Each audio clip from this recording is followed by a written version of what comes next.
Mira, Júlia, aquest mineral tan bonic es diu aragonita. Tu creus que aquest seria el crom? Brilla molt. No, el crom brilla molt més. Antigament l'utilitzaven per fer brillar els paraxocs dels cotxes. Busquem més informació. Però què feu? Estem buscant informació sobre el crom, que vam trobar l'altre dia al laboratori.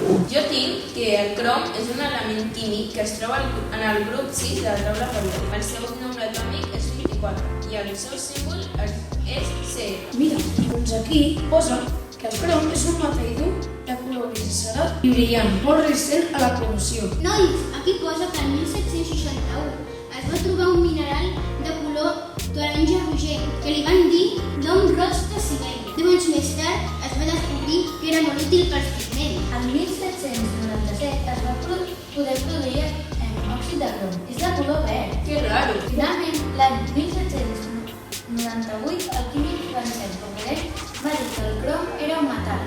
Baudelaire va anomenar el metall croma, que significa color. Ai, tinc gana, anem a dinar.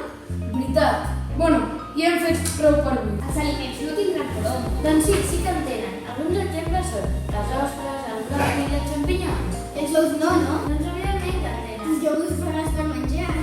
Què dius? Que jo ho faràs per menjar? I té crom. Sí, home. Sí, mira. Sí, esclar. Per exemple, això té crom. Es fa servir per fer aliatges amb altres metalls. I amb l'acer i el níquel es fa l'acer inoxidable. I què és la seva? L'acer inoxidable la podem fer servir molt a la nostra vida quotidiana, com amb els coberts, les safates per menjar. Trajera que m'importa. Doncs meu, ha sigut interessant i tot, això de buscar per el crom. Sí, ha estat molt bé. Ara em ve de gust l'ou ferrat.